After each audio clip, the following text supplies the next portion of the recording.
শুভ দুপুর, শুভেচ্ছা, শুভ সময় সুপ্রিয় দর্শক, আপনাদের সবাইকে সাদর আমন্ত্রণ। আজকের নতুন একটি দিনের নতুন আপনাদের প্রিয় আয়োজন, নতুন দিনের নতুন আশা নিয়ে আমরা শুরু করছি আজকের। এবং আজকের দিনটি সবার ভালো কাটুক সেই প্রত্যাশায় শুরুটা করতে চাই আজকের। এবং আজকের আড্ডাটা ভীষণ মজার হতে চলেছে সেই প্রত্যাশা। এবং আজকের আড্ডাটা পারিবারিক বেশ, এটাও বলতে চাই শুরুতে। আজকে আমাদের আড্ডায় রয়েছে আমাদের পরিবারের দুজন সদস্য, চ্যানেল আই সেরা কণ্ঠের 2023-এর দুজন কন্টেস্টেন্ট, শাফি এবং পিজু। আমি তো তাই বলি ডাকি এবং আশা করছি আজকের আড্ডাটা জমবে। পিজুকে ওয়েলকাম করছি এবং সেই সঙ্গে শাফি তো আগে থেকেই এসছে। পিজুকে আজকে প্রথম পেলাম আমি। হ্যাঁ, ওয়েলকাম টু দ্য স্টুডিও পিজু। Thank you. কেমন আছেন সেটা বলুন। ভালো আছি। আমরা তো আড্ডায় ছিলাম, আসলে আড্ডার মাঝখানে ঢুকে গেলাম। হ্যাঁ, এবং অনেক আড্ডা হবে আজকে। শুরুতে জানতে চাই যে কেমন কাটছে দিনকাল। শাফির কাছ থেকে শুরু করি, শাফি যদি বলে। আজকে শাফি স্কোয়াড, যদিও আমি শাফি খুব ভালো যাচ্ছে আলহামদুলিল্লাহ। গানের কাজ চলছে, ইনশাল্লাহ নেক্সট মান্থ বা এর পরের মাসেই সব আস্তে আস্তে দিব। পিজু? গানের কাজ চলছে, বেশ কিছু কাজ করেছিও। সামিনা ম্যামের কণ্ঠে আমার একটা গান এসছে, আমার শুরু করা ছিল, নাহিদ ভাইয়ের লেখা ছিল। গানটা কম্পোজিশন করেছিলেন আমাদের আরেকজন বরেণ্য মানুষ, আশিকুজ্জামান টুলু বস। উনি এই গানটা কম্পোজিশন করেছিলেন এবং এটা নিয়ে বেশ কিছু গল্প আছে। গল্পের কথা যেটা মনে হয় পরে শেয়ার করছি। দেন হচ্ছে একটা হামদ করেছিলাম আমি, যদিও মাদ্রাসায় পড়েছিলাম, তখন থেকে ছোটবেলা থেকে একটু মানে হাম নাত এগুলোর ব্যাপারে একটু আমার খুব বেশি মানে সফট কর্নার ছিল আর কি। তো নিজে একটা ক্রিয়েট করার বিষয়টা অনেক দিন ধরে মাথায় কাজ করছিল, তো হঠাৎ একদিন জিনিসটা করে ফেললাম আর কি। সেটা কি রিসেন্টলি বলতে বেশ কিছুদিন হলো, বছরখানেক হচ্ছে। ওকে, হ্যাঁ। সো মানে তারপর আরও 3টা গান আসতে যাচ্ছে আমার। 2019 সালে আমার নিজের লেখা শুরু করা একটা গান ছিল, ওই গানটা এতদিন রিলিজ করিনি, রিলিজ করব। দেন হচ্ছে একটা সিলেটি একটা ভাষায় একটা গান করছি, সিলেটের ভাষায় সিলেটের একটা আঞ্চলিক গান করছি, এটা ফোক, এবং একটা ক্লাসিক্যাল একটা গান করছি। 2টা গানই আসছে হচ্ছে অলোক বাপ্পাদা ভাই ওনার সুরে এবং খিজির ভাইয়ের লিখায়, এবং গানগুলো কম্পোজিশন করবেন সুমন কল্যাণদা, মানে মিউজিক অ্যারেঞ্জমেন্ট করবেন। পুরো কাজের মধ্যে আর কি। আমি কাজের মধ্যেই আছি আলহামদুলিল্লাহ, ব্যস্ত থাকতে ভালো লাগে। ওয়ান্ডারফুল। নিশ্চয়ই গানের মানুষ তো গানেই থাকবে। এবং লেখালেখি কি আগে থেকেই? আমার যখন 2004 সালেই তো আমার মিউজিক শুরু হয়, 2006 থেকেই আমি লেখা শুরু করি। 2006 থেকে লেখা শুরু করি। সেটা হচ্ছে ভাঙা মানে তখন আমি তুমি বা এরকম থিম গুছায় লেখা, মানে স্ট্রাকচারস তৈরি হচ্ছে। স্ট্রাকচারস বলতে আমার লেখার অভ্যাসটা তখন তৈরি হচ্ছিল। প্রথম গান আমার যতটুকু মনে পড়ে 2008 সালে গিয়ে প্রথম গান আকারে একটা গান আসলো, এবং সেটাও একটা ফোক গান ছিল। আসলে আমার ফোক গানও আছে বেশ, নিজের লেখা শুরু করা, রিলিজড এরকম অনেকগুলো গান আছে। তারপর হচ্ছে আমার সোলো অ্যালবাম ছিল, 2012-তে সোলো অ্যালবাম করেছিলাম আমার চাচার কম্পোজিশনে। টোটাল একটা অ্যালবাম, মানে সিডিটা পেয়েছি আর কি। ক্যাসেটের যুগে তো আমরা ক্যাসেট পেয়েছি, শুনেছি, কিন্তু ক্যাসেট করার সেই সৌভাগ্য হয় নাই। কিন্তু সিডি সময়টা আমি পেয়েছি। সিডি সময়টা আমার একটা মিক্সড অ্যালবাম ছিল, চিটংয়ের নিরর্থক একটা অ্যালবাম করেছিলাম মিক্সড অ্যালবামে। ওটাও ফোক একটা গান ছিল, আপন। ওই গানটা ফার্স্ট টাইম হচ্ছে কি 2011 সালে আমার কণ্ঠে আসে। তারপর হচ্ছে 2012 সালে মিক্সড অ্যালবাম করি, সোলো অ্যালবাম করি। দেন হচ্ছে রবীন্দ্রসঙ্গীত গাই। আবার কিছুদিন একটু ব্যাকআপ ছিল, আমি 2014-তে ঢাকায় চলে আসি। ঢাকায় চলে আসার পরে দেন আস্তে আস্তে আমার একটা ব্যান্ড ফর্ম করি, ট্রাফিক সিগন্যাল নামে। ট্রাফিক সিগন্যাল নামে একটা ব্যান্ড ফর্ম করি। তখন থেকে আসলে আমি ওই ব্যান্ডের জায়গাটা, এটা আমার রক্তেও ছিল। রক্তে থাকার কারণ হচ্ছে আমার পারিবারিকভাবে মানে হচ্ছে কি সঙ্গীতের সঙ্গে, হ্যাঁ, কারণ আমার একজন চাচা বাজিয়েছিলেন হচ্ছে এলআরবিতে 1995, এবং এবি বসের সাথে আমাদের কিন্তু পারিবারিক একটা সম্পর্ক ছিল, বাসায় আসা যাওয়ার একটা বিষয় ছিল। তারপর হচ্ছে সোলসে বাজিয়েছেন আমার আরেক চাচা ইফতি সোহেল, উনি 12 বছর বাজিয়েছেন সোলসের বেশ কিছু গান ওনার বাজানো আছে। এবং ইন্ডাস্ট্রিতে প্রচুর গান উনি বাজিয়েছেন, শ্রদ্ধেয় প্রণব ঘোষ থেকে শুরু করে লিজেন্ডারে অনেক অনেক অনেক বড় বড় মিউজিশিয়ানের সাথে উনি কাজ করেছেন। তো ওই জায়গাগুলো একটা ইন্সপিরেশন ছিল সবসময়, আমাকেও করতে হবে কিছু একটা, লিখতে হবে, সুর করতে হবে, গাইতে হবে, এরকম ব্যাপারগুলো। ফ্যামিলি লেগেসি আছে, আমি লেগেসিটাই কন্টিনিউ করছি। ওয়ান্ডারফুল। মানে কবে বুঝতে পারলেন পিজু যে আসলে আবিষ্কার করলেন যে আমি গানটাই করব আসলে, বা দেখে দেখে আসলে পরিবারের বড়দেরকে দেখে দেখে শেখা নাকি মানে আশা, নাকি নিজে নিজে আবিষ্কার করলেন যে আমি গান ছোটবেলা গাইবো? থেকে হচ্ছে আমি চাচাদেরকে বিটিভিতে দেখতাম। তখন তো একটাই হ্যাঁ, অনুদানের জায়গা ছিল। একটাই চ্যানেল ছিল, সরকারি একটা চ্যানেল। বিটিভিতে আমি চাচাকে দেখতাম। ওই জায়গা থেকে গান ভালো লাগা শুরু হয়েছিল। গান যে তখন আমি করব তাও জানি না, তখন তো আমি মাদ্রাসায় পড়তাম, হামনাদগুলো করতাম, পারিবারিক যে গানের গলাটা কি চলে এসেছিল ওই সময়? গানের গলাটা আমার 3-4 বছর বয়স থেকে মোটামুটি একটু একটু সুরে ছিল আর কি, সুরে ছিল। যেহেতু আমার পারিবারিকভাবে আমার চাচাদের আমলের আগেও কিন্তু আরেকটা বিষয় আছে, আমার দাদা উনি ছিলেন না, উনি মিউজিকে ছিলেন না, আমার দাদা ছিলেন কিন্তু মানে আমাদের জমিদার বাড়ি ছিল, আমাদের কাচারিতে হচ্ছে কি এরকম বিভিন্ন মানুষজন বসে জারি সারে গানের আসর বসতো। তো ওই জায়গা থেকে ফোকের ব্যাপারগুলো পুরনো ব্যাপার আর একদম কি। অনেক পুরাতন, মিনিমাম আপনার এটা গেলেও 60-70 বছর উপরে হবে, প্রায় 100 বছর। না, আমি যেভাবে বলছিলাম আমি ভাবছিলাম কেউ কথা বলার সুযোগ পাবে না না। না, শাফির সাথে আমাদের আড্ডা হয়েছে কিন্তু বেশ আড্ডা জমেছে এর আগে। শাফির মানে 23-এর সেরা কণ্ঠের পরবর্তী জার্নিটা যদি এখন একটু জানতে চাই, ছোট্ট করে গল্পটা শুনতে চাই, কেমন যাচ্ছে, কেমন ছিল জার্নি? ভালো যাচ্ছে আলহামদুলিল্লাহ, একদম super. Certainly you are positive person always. তারপরেও আমার মিউজিক জার্নি হচ্ছে 2009 সাল থেকে, বেসিক্যালি 8 থেকে একটু একটু গাওয়া, চাচা গান করতো, ওকে দেখতাম, এমনি গান শুনতাম। তখন আমার গান শুনতাম, বস আইব বাচ্চুর গান শুনতাম, এলআরবির গান, আর্টসেলের গান শুনতাম। তারপর হচ্ছে ব্ল্যাক, দ্য মোস্ট ফেভারিট একটা ব্যান্ড ছিল আমার, তাদের গান শুনতাম। তার মধ্যে পাশাপাশি আরও অনেক অন্য বিষয়, অন্য ধরনের গান শুনতাম, ইংলিশ গান শুনতাম। শুনতে শুনতে সবচেয়ে বেশি ইন্সপায়ার করেছে কোন ব্যান্ড বা কোন গায়ক আমাদের এখান বাংলা গানের, বলতে পারবেন? মানে খুব বেশি শোনা হয়েছে আর কি, ইন্সপায়ার যদি বলি শোনা হয়েছে আর কি। তো এলআরবি, এলআরবি। আচ্ছা, এরপরে হচ্ছে আমাকে মানে বেশি ব্ল্যাক, তারপর আর্টসেল। ওয়ান্ডারফুল। মানে ওনাদের থেকে আসলে এই স্বপ্নটা তৈরি হয়েছে যে আমি গান গাইবো। তার আগে গানের কোনো সাথে সম্পর্ক ছিল না? তার আগে আমার কোনো গানের সাথে কোনো আর বাসায় এত চিটংয়ে এই গান বাজনা। চিটংয়ে কিন্তু অনেক কনজারভেটিভ হয় আর কি, মানে আমি যদি ভুল না করি, আমার মনে হয় অনেক আমার বন্ধু বান্ধব আছে যাদের কাছে দেখে মনে হয়েছে যে খুবই কনজারভেটিভ, কিন্তু গানের ক্ষেত্রে তারা খুবই ওখান থেকে গানের মানুষ বেশি এসছে কিন্তু আমাদের ইন্ডাস্ট্রিতে। হাউ ইজ ইট পসিবল, আমাকে একটু বলবেন? মানে সেটা হচ্ছে চিটংয়ে লেট নাইট শো হয়, এখন একটু কমছে, বাট আমাদের আগে থেকে আমরা অনেক ছোট ছিলাম, ছোট থেকে দেখতাম গায়ে হলুদ হচ্ছে, গান ভীষণ একটা জাঁকজমক একটা বিষয়। গান শুনতাম, সবাই আসতো, অনেক সিনিয়ররা আসতো, ওদেরকে দেখতাম কিভাবে গান করতো, কিভাবে দাঁড়াতো, প্রেজেন্টেশনটা কেমন করতো। তো আস্তে আস্তে আস্তে আস্তে তখন বলতো বাবা মারা, ব্যান্ডের ছেলেরা ভালো না। তো দিন শেষে অনেক এই গান গাইতে পারবা না, এটা করতে পারো, পড়ালেখা করো, এটা করো, স্বাভাবিক, মা বাবা যেটা এটাই বলবে বাচ্চারা। একদিন আমি আমার তো ব্যান্ড ছিল, নিজের একটা ব্যান্ড ছিল অধ্যায়ন, ওটা নিয়ে চুরি করে করে করতাম। ও, আপনাকেও সেই জায়গা করতে হয়েছে বড় বড় শিল্পীদের মতো, চুরি করে করে মিউজিক করতাম। পরে গিয়ে সাস্টেনে জয়েন করলাম 2013 সালে। তাও অত বেশি তখন কি লুকানো বাসায়? তখনও একটু লুকানো অবস্থা, মানে ডিভোশন লাগে আসলে সেই। তারপরে গিয়ে না, আমাদের আসলে বিষয়টা হচ্ছে কি, আমাদের চিটংয়ের পরিবেশটাই অমন। যেমন আপনি চিন্তা করেন, নদী, সাগর, পাহাড় একসাথে আছে। আমরা যখন ধরেন স্কুল চুরি করে আমরা পাহাড়ের পা ঝুলাইয়ে আমরা হয়তো গান গাইতে গেলাম, ক্রিকেট খেলতে গেছি, এমন তো ছিল। আমরা তো একটু দস্যি টাইপ ছিলাম, কারণ তারপর হয়তো আমরা সি বিচে গিয়ে আমরা হয়তো পা ঝুলাইয়ে গান করতেছি একটা গিটার নিয়ে। তো আমরা তো ওই পরিবেশটা পেয়ে আসি। বাংলাদেশ কিন্তু আরেকটা জায়গা আছে, সিলেটও কিন্তু প্রায় কাছাকাছি।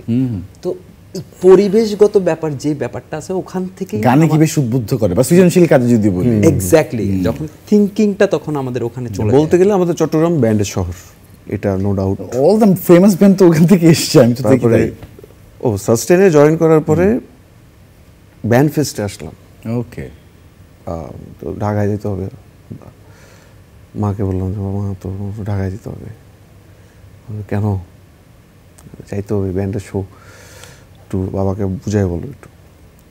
তো আসলাম, তো বললাম যে বাবা আমাকে মানে চুপি করে বললাম যে টিভিতে দেখাবে, চ্যানেল আইতে দেখবে কিন্তু। হ্যাঁ, তো দেখলো, বাবাও দেখছে, তো ছেলেকে টিভি দেখাইতেছে ভালো। এরপর থেকে মানে বলতে বলতে আসলে ওরাই বিরক্ত হয়ে গেছে, এখন আর কিছু ছেলে গানই করবে, গানই করবে। মানে আমি আসলে মানে বেরোতে পারতেছি না কোনোভাবে। মানে আশেপাশে সবাই মিউজিক করে, সবাই মিউজিশিয়ান, আমার ফ্রেন্ড সার্কেল সবাই মিউজিক নিয়ে মোটামুটি ব্যস্ত। কেউ গিটার বাজাচ্ছে, কেউ কিবোর্ড বাজাচ্ছে। হ্যাঁ, আসলে হতেই পারে, হতে পারে। আমি জানি মানে কি পরিমাণ উন্মাদনা গানের ব্যাপারে আছে চিটাগং, অন্য বিষয়। এবং তারপর গিয়ে 2009-এর শেষের দিকে মায়ে থেকে 8,000 টাকা নিয়েছিলাম ব্যান্ড ফেস্টে আসার জন্য।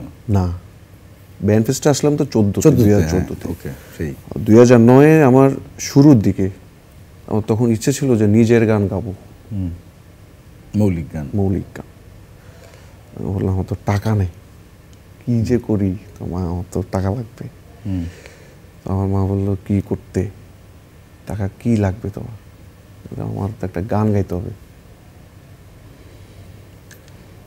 তো যে মানে টুকটাকভাবে করলাম, মানে খুব সুন্দর, তাও টাইম লাগলো আর কি, 10-20 দিন লাগলো একটা গান বের করতে হবে আমার, মানে টাইম লাগছে 20 দিন। গানটা শুনাইলাম, আর খুশি, আমার বলছে তুমি খুশি এখন? আমার খুশি। মাই মনে প্রথম সাহায্যটা করে, তাই না? পশ্চাৎকে সুগম সবাইকে করার জন্য একদম। হ্যাঁ, আমি বুঝছি, আই ক্যান ফিল ইউ। আমরা একটা সাফিল একটা গান দেখতে চাই, প্রিয় দর্শক আপনাদেরকে দেখাতে চাই, দেখে আবার ফিরছি। জন্য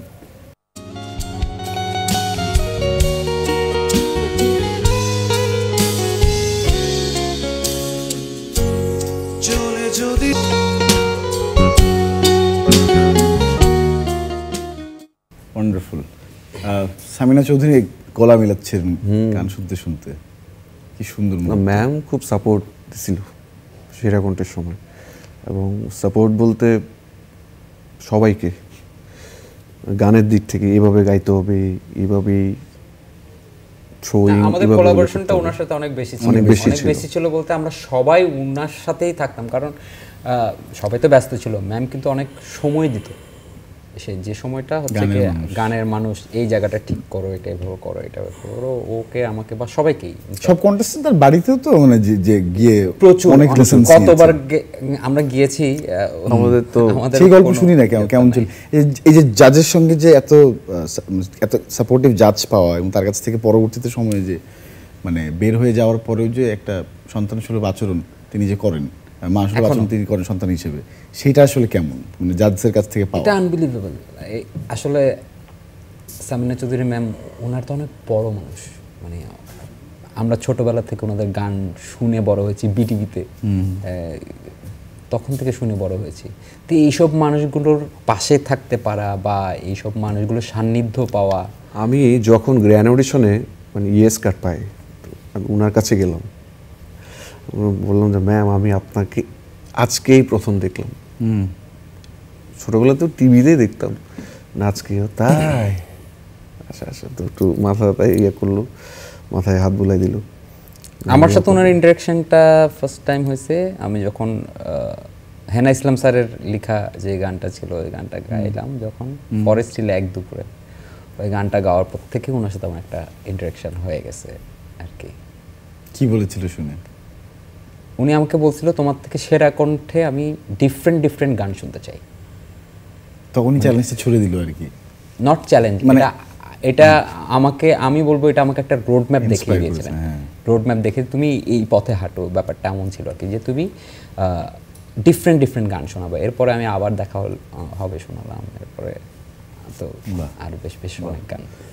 পিজুকে যেহেতু আজকে আমি আড্ডায় পেলাম, জিজ্ঞেস করতে চাই যে সেরা কোনটা জার্নিটা যদি একটু মূল্যায়ন করতে বলি কি বলবেন, মানে পুরো জার্নিটা?